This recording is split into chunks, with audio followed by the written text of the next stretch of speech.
जोहार दर्शकों, धड़कन रोक देने की हद तक इंतजार करवाकर अंततः भारतीय जनता पार्टी ने अपने विधानसभा चुनाव के उम्मीदवारों की सूची कल जारी कर दी।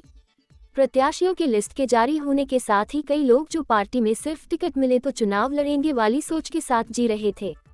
वैसे नेताओं का पार्टी छोड़कर भागने का सिलसिला जारी है। आज ऐसे ही पार्टी छोड़कर अन्य दल में जाने की जुगत में लगे नेताओं की बात करेंगे। इसमें पहला नाम है लातेहार जिला से चेतलाल रामदास का। भारतीय जनता पार्टी से लातेहार विधानसभा प्रत्याशी बनने की राजनीतिक समीकरण बनाने में लगे चेतलाल रामदास जैसे ही देखे कि पूर्व विधायक प्रकाश राम का पलड़ा भारी हुआ, ये लग गए दूसरी पार्टी से समीकरण बनाने में। इसी क्रम में लोजपा के चिराग पासवान से भी मिले। वैसे तो लोजपा एक सीट पाकर अब शांत है, मगर चिराग पासवान ने एनडीए से साथ न मिलने पर ऐसी सीटों पर अकेले भी प्रत्याशी उतारने के संकेत दिए थे। वैसे में चेतलाल चिराग की पार्टी से प्रत्याशी बनने की फिराक में थे, मगर अब समीकरण बदल गया है, तो ऐसे में चेतलाल कांग्रेस और झामुमो में संभावना तलाश रहे हैं। मगर झामुमो से मंत्री बैजनाथ राम प्रत्याशी है तो यहाँ भी दाल गलेगी नहीं, और जल्द ही पार्टी छोड़ दे तो कोई आश्चर्य की बात नहीं।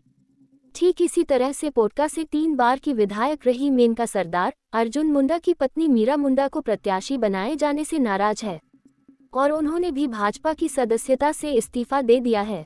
कुछ ऐसा ही हाल बीजेपी एसटी मोर्चा के प्रदेश कोषाध्यक्ष गणेश महली का है।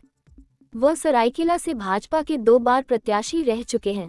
वह भी अब पार्टी छोड़ झामुमो से उम्मीदवार बनने का दावा कर रहे हैं। बात सिल्ली की करें तो यहाँ से विधायक रहे अमित महतो हेमंत सोरेन का विरोध करते करते कहीं के नहीं रहे।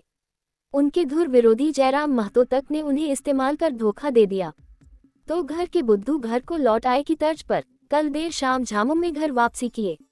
ऐसे अवसरवादी नेताओं का सिलसिला भी और आगे बढ़ेगा। कतार में लुइस मरांडी भी शामिल हो गई है, जिन्हें पर बरहेट से चुनाव लड़ने कहा गया तो उन्होंने इनकार कर कहा कि इससे अच्छा घर बैठेगी। बताना चाहेंगे कि बरहेट से मुख्यमंत्री हेमंत सोरेन खुद प्रत्याशी बनकर चुनाव लड़े थे पिछली बार, और इस बार भी इस बात की ही संभावना है।